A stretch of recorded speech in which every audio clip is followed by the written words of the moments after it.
Hello and welcome back to another video. I have got two money focused videos that are going to be put out in quick succession.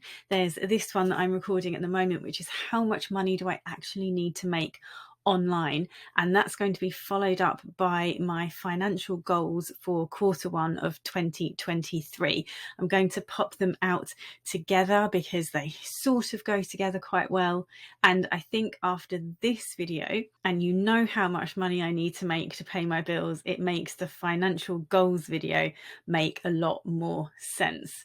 So let's have a look then and see, this is what I actually need in order to pay all of my bills, not get into debt every single month. So what I'm talking about here is a survival amount, like the absolute bare bones, bare minimum amount of money that I need to make sure that all the bills are paid and that my share of the household expenses is covered. And the reason why I think it's important to start sharing this with you guys is that when I talk about my online income and I'm talking about making enough money, oh, I've made enough money this month to pay all of my bills and things like that, I think it's really important that you guys can see that actually my outgoings, I think, are pretty low. I don't have to make a huge amount of money online to cover my share of the household expenses. Also, everyone's financial positions are completely different. Their sort of stage of life that they're in is completely different. The makeup of their household is all very, very different. My partner and I, we've been together for 20 years. We're both in our 40s. We own about 80% of our house now. When we bought our house 12 years ago, we bought very modestly, I think would be a good way of describing it. We bought well under what the bank would actually lend us at that particular time. So we live in a 2-bed terrace property. I mean, we live in the southeast, so it's you know, a 2-bed property here is still quite expensive, but it's by no means a big house. We also do not drive a car between us, and we also don't have kids, and so all of those additional expenses just aren't part and have never been part of our monthly expenses. And I think it's really, really important that you all know that when I'm talking about money and talking about what I make online, because, you know, if we did have kids, if we were running cars, then our expenses would be a lot higher. And of course, that would mean that I would need to make much more money online in order to cover those things. So here's where it is at the moment. You can see that I've just put together a list of all of the things that come out of a bills account that we have. So it's a joint account, it's a joint current account. I think in the US they're called checking accounts. Over here they're called current accounts. It's where all of our household bills come out of or are paid from. And so what comes out of this account are all the things that you would expect: utility bills such as gas and electric, home insurance, and so contents insurance and buildings insurance. Boiler cover payment comes out. We get our boiler serviced every year as part of that cover, and also they come out and repair it whenever anything goes wrong. So for us, it's worked out well having that. Water we have to pay for, internet and landline for, we still have a landline telephone, but very old fashioned that way. Council tax is, if you aren't in the UK, it's basically money that you pay to your like local town authority or perhaps city authority. It's that type of thing. And the money is meant to be spent on things like keeping the roads in good order, libraries, all your kind of like local facilities and things belonging to the town that you live in.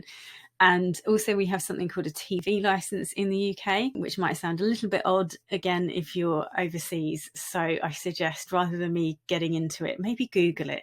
BBC TV license and see what comes up and see if you can make sense of it.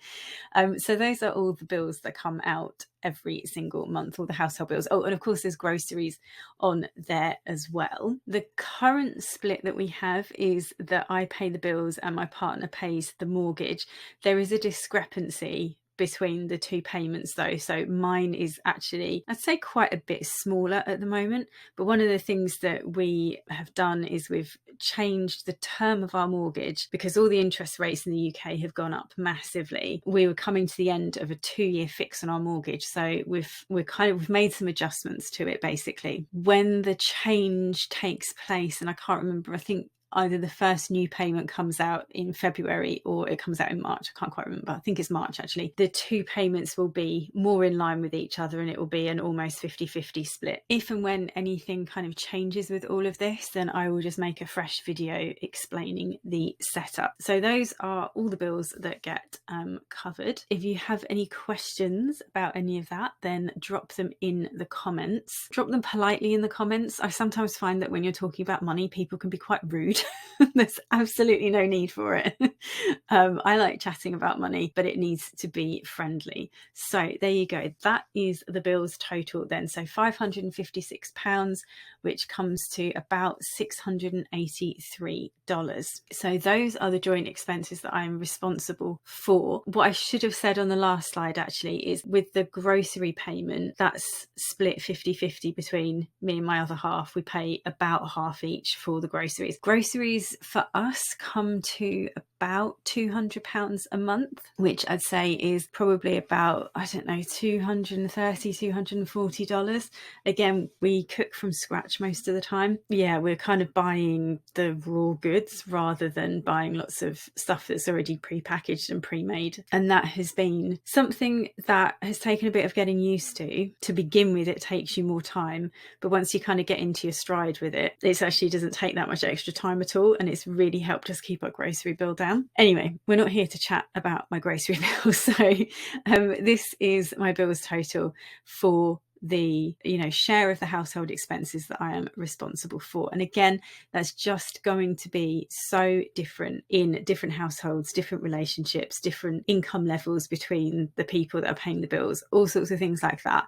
And the only thing, as I have probably said before in videos, the only thing I can do is talk about the way things are for me, and it's going to be very different for everybody. So let's take a look at, so if those are my kind of joint expenses or household expenses, let's take a look at what my personal expenses are. I feel that this is getting slightly smaller or slightly less. That's a good thing, I think. I remember we're looking at a survival amount here. We're looking at, the absolute bare minimum. So my mobile phone costs me £32 a month. I upgraded recently. What have I got? I'm looking across at it. It's an iPhone 12, I think. And I like having an iPhone, and that's, my mobile phone is kind of my treat to me. I use it a lot for work. I use it a lot for my jewelry business and things because I have apps on my phone that allow me to go into my online shops and make lots of adjustments and do lots of things. I also just like the quality of other elements of it. And I am, as you can see from my iCloud storage,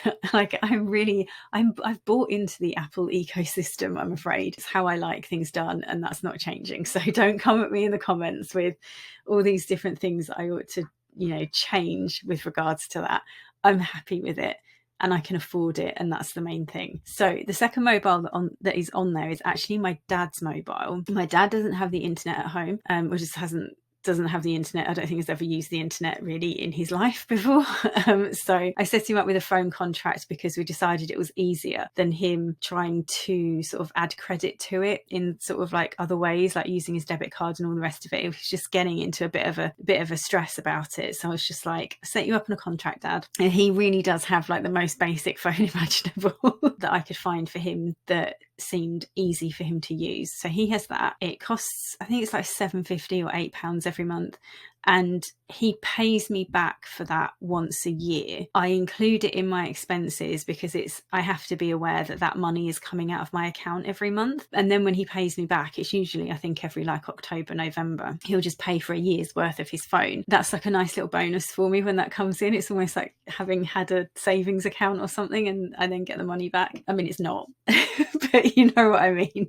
That's just the way that we've got things set up, and it's the way that works for me and my dad. I've still got this iCloud storage on here. I don't think I'll ever get rid of that, but I would like to downgrade it to the smaller iCloud storage, which does mean just taking a hell of a lot of stuff off the iCloud storage. I've got so much stuff on there, so many videos and things, and I have got two massive external hard hard drives that I can chuck loads of stuff on, but I just never get around to doing it. For years and years and years, I've just never got around to doing it. So that's on there at £7 a month. And then I have a Lisa account, which I actually mention or will be mentioning in the next video after this one, which is the financial goals video. So a Lisa account is something that is specific to the UK, and it's an individual savings account that has a tax kind of wrapper around it. I mean, there's slightly different ways that you can use it. I won't go into it, but it's a tax-free savings account that I am using to supplement. I've already got a really great teaching pension from when I was a teacher for 13 years, 14 years. So I have that. And then I'm using the Lisa to kind of supplement that, as well as various other things that I've got going. Last year, so last summer, when my income dropped massively, I had to decrease the amount that I was paying into it, but I didn't want to not pay anything. I wanted to keep that habit going. In order to do that, I just reduced it down to £15 a month. And I include that as my bare minimum expenses, even though I could technically go without, paying into it for a few months. But it's on there because for me, there's got to be something that goes into savings every month, even when times are difficult. It's a habit I don't want to break. So my grand total then for survival, for covering the absolute bare bones, £618 a month, $760 per month, and that is £7,416 a year, or $9,136 per year. I think that's pretty low. There we are. That's how much I need to make per month. And so the next video that you will probably see from me will be me setting out a few financial goals for Q1 of 2023. And I really hope that if you've only just found my channel, that you subscribe and you stick around for that next video to come out. Thank you very much for watching. I will see you again soon.